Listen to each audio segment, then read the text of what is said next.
Nah, Bapak Ibu yang dikasihi Tuhan, kita sudah berapa bulan ya? Hampir 4 sampai 5 bulan kita ini berada di rumah, bahkan beribadah di rumah kita masing-masing. Sebab itu, pada malam ini kita mau belajar bagian daripada firman Tuhan.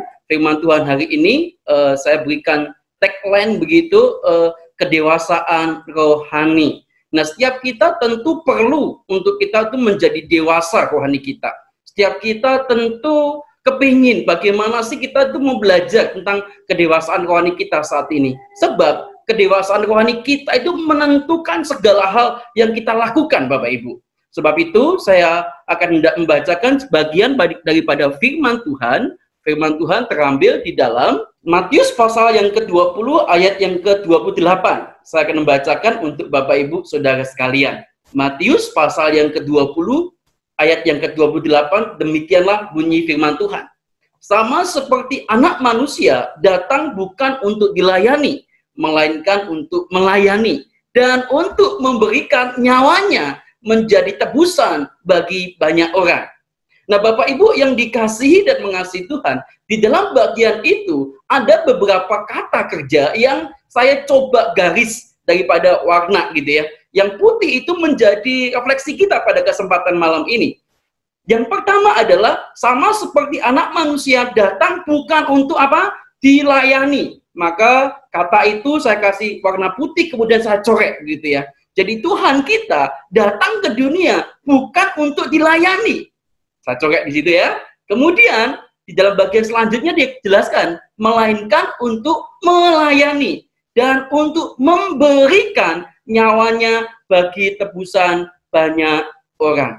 Nah, kita akan berfokus pada malam ini di dalam dua kata kerja yang tidak saya coret itu, Bapak Ibu. Yang pertama adalah untuk melayani dan untuk memberi. Nah, itu yang kita akan belajar bersama-sama pada kesempatan hari ini. Nah, Bapak Ibu yang dikasih dan mengasihi Tuhan, kalau kita itu melayani, kita harus ngerti bahwa pelayanan adalah inti daripada kehidupan kekristenan kita. Pelayanan bukan cuma kita itu bicara sekedar kegiatan yang kita tambahkan ke dalam jadwal kita untuk mengisi waktu luang kita. Wah, nganggur ya ikut pelayanan. Bukan cuma itu. Sebab pelayanan itu adalah inti daripada kehidupan kita sebagai orang percaya.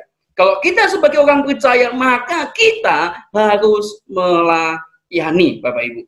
Nah, saudara-saudaraku yang dikasih dan mengasihi Tuhan, Yesus datang untuk melayani dan untuk memberi.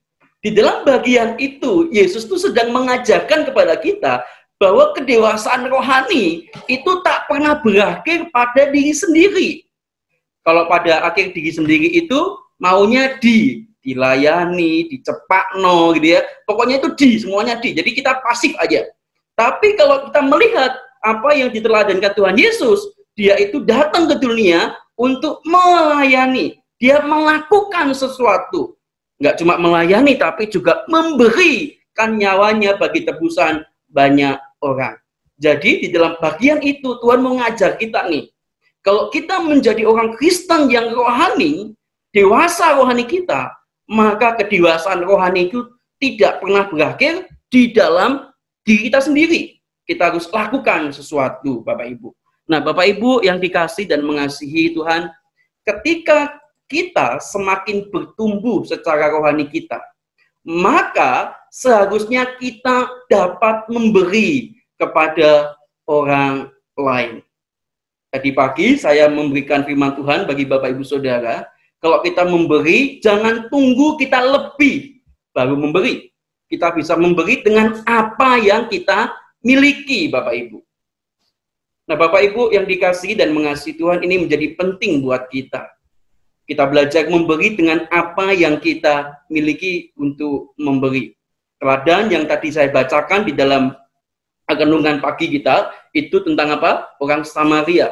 Dia itu menolong dengan apa yang dia punyai. Membalut luka, mengantarkan, dan lain sebagainya. Itu Bapak Ibu.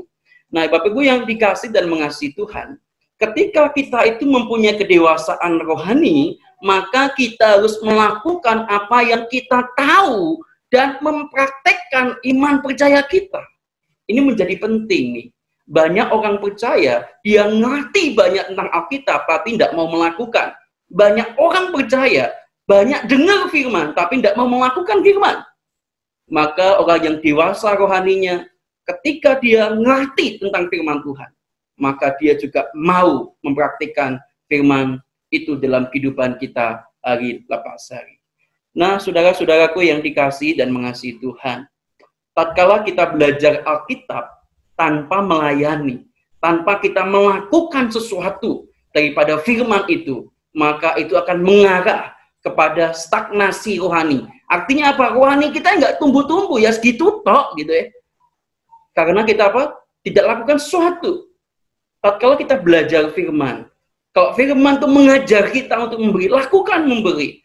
Tatkala firman itu mengajar kita untuk kita hidup dalam kebenaran, lakukan itu dengan baik. Tapi kalau kita belajar firman tanpa kita melakukan sesuatu, maka itu kita mengarah pada apa? Stagnasi rohani.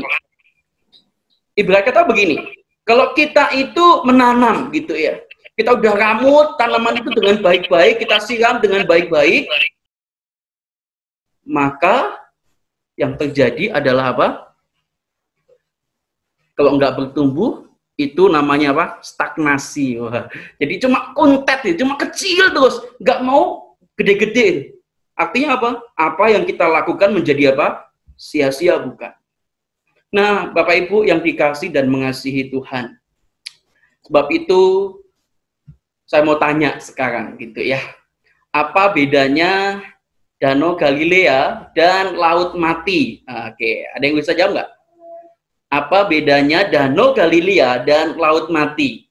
Kalau Danau Galilea itu bisa mengalir kemana-mana. Tapi kalau Laut Mati ya begitu saja, tidak bisa kemana-mana. Oke. Kalau Laut Mati ya begitu saja. Pernah baca nggak kalau Danau Galilea itu ada kehidupan di sana?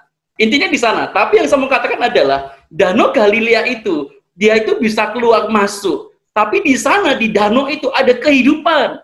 Ada ikan dan lain sebagainya. Tapi kalau Laut Mati, benar-benar laut itu tidak bisa kemana-mana, cuma diem tok dan tidak ada kehidupan di sana. Karena airnya itu tawar sekali.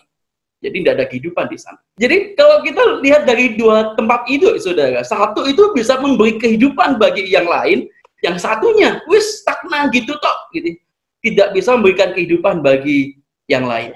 Nah, saudara-saudaraku yang dikasih dan mengasihi Tuhan, pada kenyataannya juga demikian. Jika kita sudah cukup lama ikut Tuhan Yesus, kemungkinan besar nih kita lebih banyak tahu tentang pengetahuan Alkitab dibanding dengan apa yang kita praktekkan.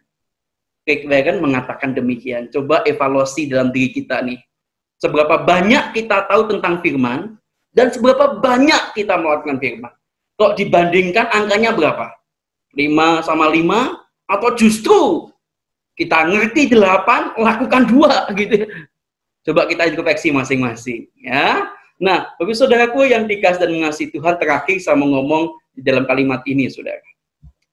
Kedewasaan rohani kita itu terukur dengan tidak lagi banyak tanya, mengapa begini, mengapa begitu, tapi justru kedewasaan rohani kita itu terukur dari apa?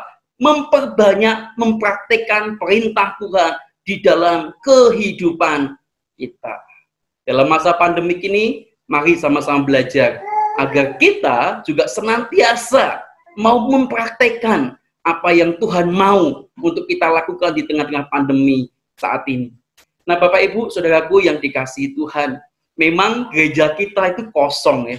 Kalau kita lihat bangku di sebelah itu, wah, menyedihkan begitu ya. Kira-kira Bapak Ibu duduk di sebelah mana? Masih ingat nggak? Jangan-jangan tempat duduk kita nggak inget gitu ya. Karena saking lamanya gitu ya. Tapi waktunya kita di rumah, WFH gitu ya.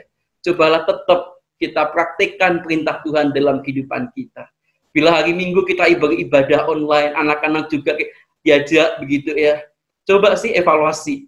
Kalau Minggu itu bicara tentang kasih, Minggu ini bicara tentang misi. Yuk, evaluasi diri kita. Apakah dalam seminggu kita sudah mempraktekkan perintah itu dalam hidup kita? Jangan sampai tatkala firman Tuhan diberitakan mengenai kita, kita justru ngomong, wah hamba Tuhan ini nyinggung aku ini ya. Wes, nggak dengar-dengar firman dari hamba Tuhan itu karena nyinggung perasaanku. Jangan Bapak Ibu. Tatkala firman itu menegur kita, yuk sama-sama evaluasi diri kita. Kiranya Tuhan memberkati kita dan kiranya kedewasaan rohani kita semakin teruji di tengah-tengah pandemi seperti ini. Tuhan Yesus memberkati.